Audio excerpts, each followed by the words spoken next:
kailangan sa akin kasi yan. Nakainom ako eh. Ng ano? Ng Beta Plus. Bajayay? Ano nainom niyo po kahapon? Ha? Ano po yung nainom? Lahat. Bajayay. Baji! Yay! Baji! Yay! Baji! Yay!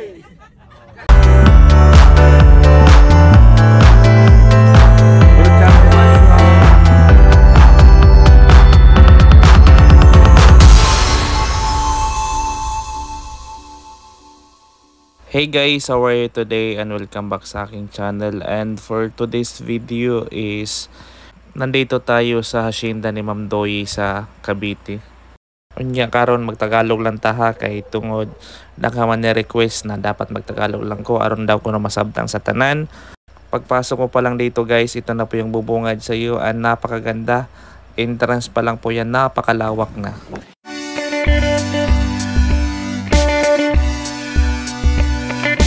Opo. Great morning po. Yung iba po nagtetest pa doon? Yes po. Opo. Waiting for results, sir. Great morning po. Pero meron po kayong souvenir from Ma'am Doyi. Wow.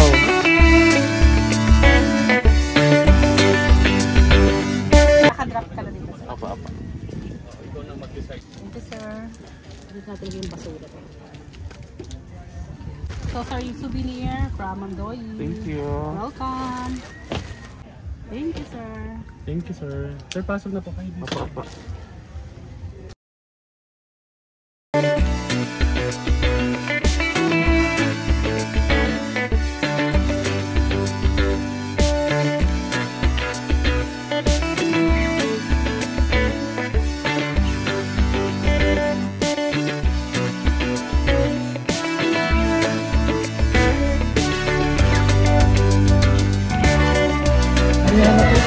Great morning!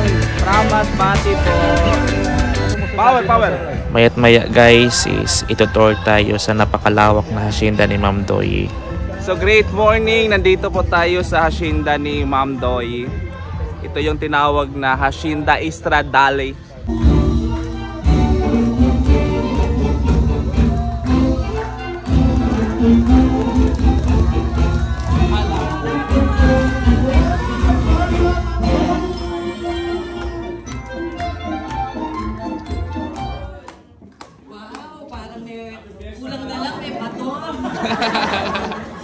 So parang meron kami sarilang community here.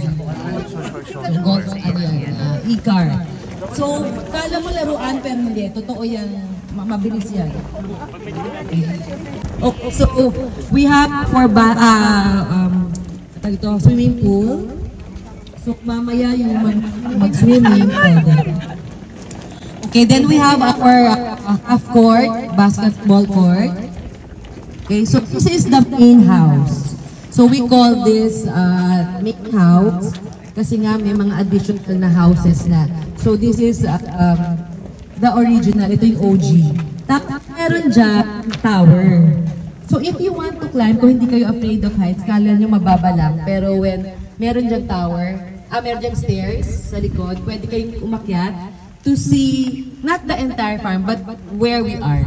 Yung entire 4 hectares, makikita nyo. And some of the chickens siguro.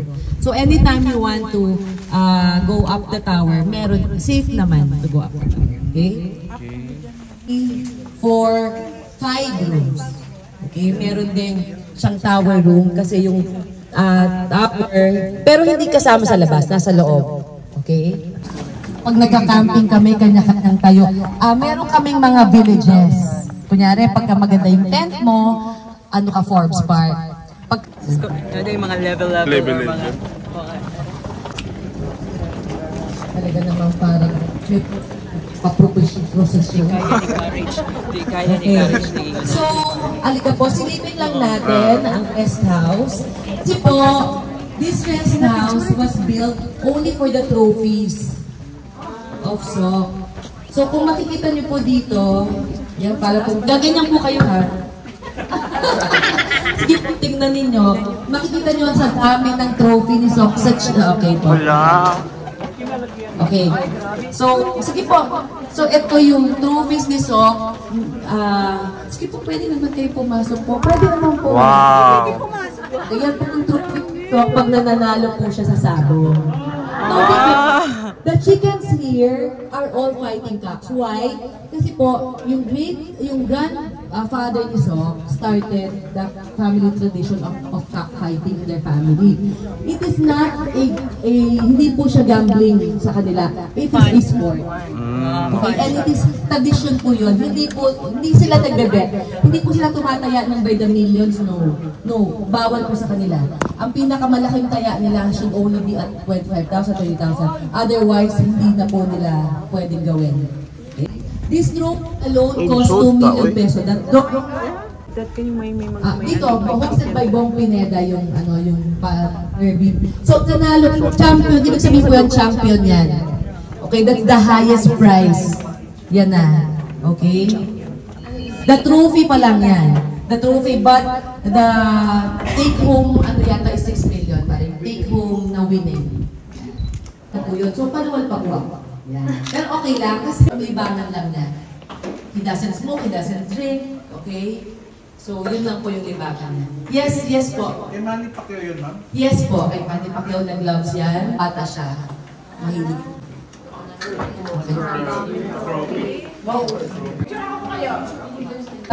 Ito na po tayo sa Amanok.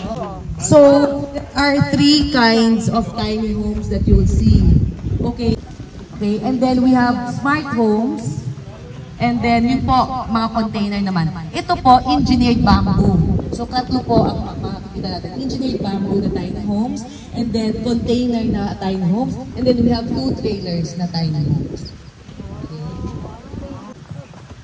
Okay. So, the whole farm has 150 staff to maintain. Hala! To be able to maintain this. Okay. Grabe! 150 staff na adal.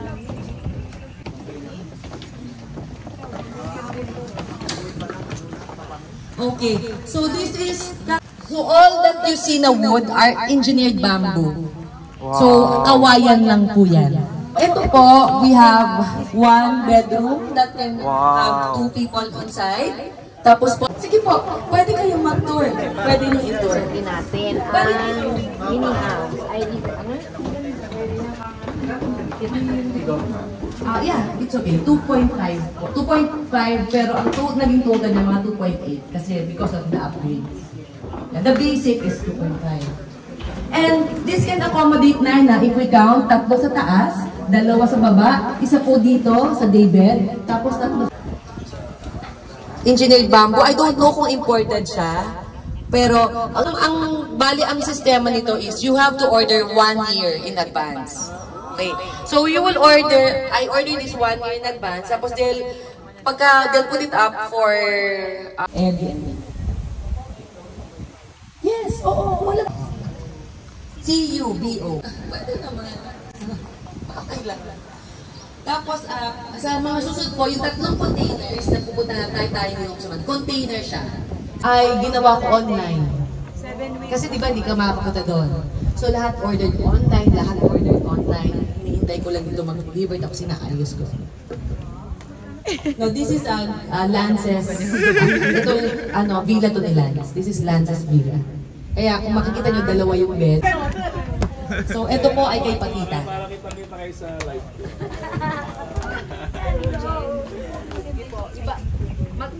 Iba-iba siya. Iba-iba siya ng character. So, ito yung villa. So, dito sa baba, because si Gabi mahilig sa Japanese. Okay? Itong nakikita nyo sa mga yaya to ni Gabi. Sa 2 yaya na. Pero ito yung kanyang room. Kasi mahilig siya sa Japanese. So, kaya Japanese. Tapos yung paintings. Tapos meron kami ganun. Hello everyone! Ito po yung room ni Sir Sok at ni Ma'am Doy. Ay, grabe! Ay, ang lawak. Grabe.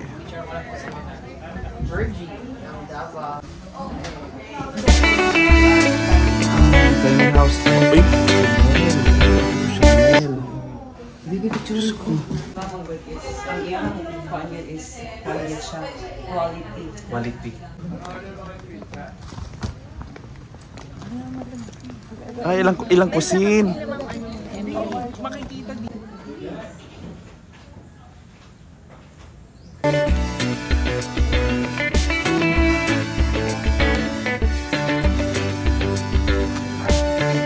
Guys, pwede dito sa canteen.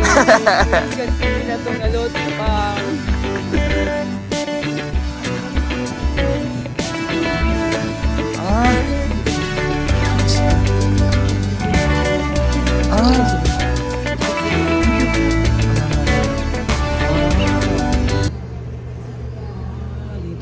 Tapos bed na siya. So parang salar siya pero at the same time. Pili sa mo on higaan. Bale, ang hahatak dyan, pick up o trailer, pero pick up okay na siya. 4x4 pick up. Navara, pwede siyang hatakin. Ang tinry namin, ano lang eh, Mani. Ano ba yung pinanghatak? Ano kayang humatak dito? Maliit lang din. Mani, nandito ako, Mani. Ano ba yung... Maliit lang. Ano po, yung humatak ko ng FJ. FJ Cruiser. Trailblazer. So mga ganun lang. Kaya po yung pick up. Oo, so, magaan siya? Magaan talaga siya.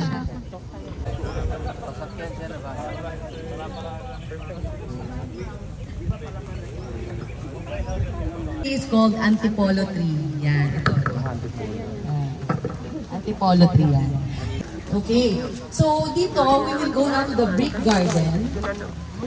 Yes, this is the brick garden kasi where we do our barbecue nights. So may pizza place ako, may barbecue place ako. Yan. So kung yan, ako rin po ang nag-interior niya. Yan. Pwede rin po kayong mag-comfort room kung nag-CCI na kayo. Or shower. Kasi, syempre, what you need is shower, di ba? Para pag nagka-camping, maligo. So, ito yun. Pero we will go now to the farm lab. 6 hectares na. Napuro chicken. Pagka meron ng ani, pagka meron ng harvest, dito nila sinusort. So, lahat ng mga buyer nila, dito rin nag-pick up. So, yeah. So, this is their offices as well. And this is where they receive their customers. Okay?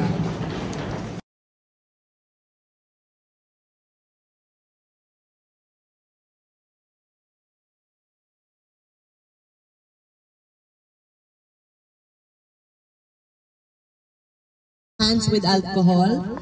Okay. Nasaan si Mai?